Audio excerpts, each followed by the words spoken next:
From NBC News, this is Today with Lester Holt and Amy Rohbach.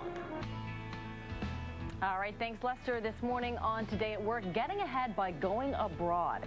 Imagine being able to take your career to that next level while exploring a new and different culture at the same time. Well, that's exactly what one of the most powerful women in business did. Good morning, Diane Gulyas speaking. As Vice President of the Performance Materials business at DuPont, I'm going to be in China. Diane Gulyas manages an international staff of over 10,000 employees.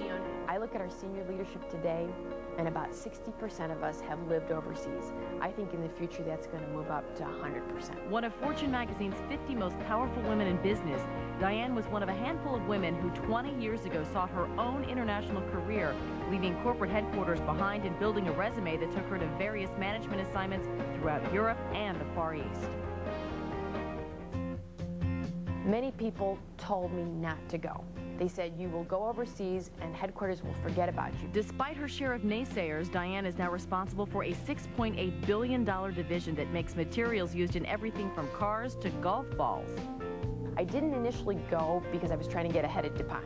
I went because I just was fascinated by different cultures. It turned out that it catapulted my career. And for those looking for an edge in corporate America, Diane has one valuable piece of advice.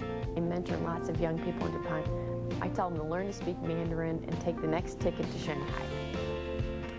Stacie Berdan is the author of Get Ahead by Going Abroad, a woman's guide to fast-track career success. Stacie, good morning. Thank you for having me. This is really interesting. Research shows that 69% of large companies are now sending their employees abroad versus just 21% 2 years ago.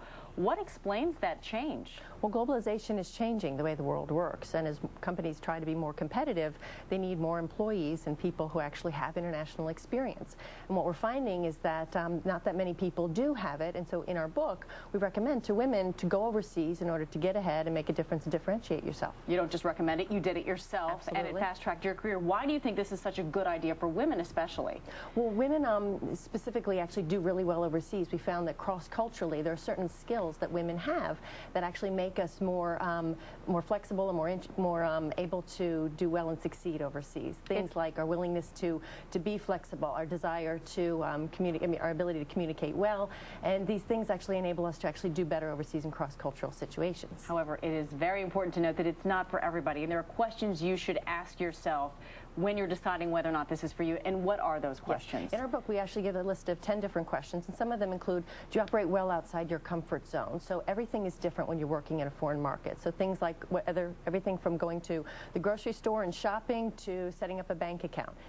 Things like in order to make sure that you know how to listen well, that you can really read between the lines, that you can intuit clues from people coming, as well as communicate really well as well. Yeah, do you build relationships well? Because that's something you definitely have to do overseas. Absolutely, and actually that's one of the things that we find that women actually do really well. We actually build collaborative teams much better than just kind of command and control teams. And if you want to go, you need to position yourself. You shouldn't just wait for somebody to ask you. Absolutely. We say that the more people you tell, you can't tell enough people often enough about your desire to go overseas.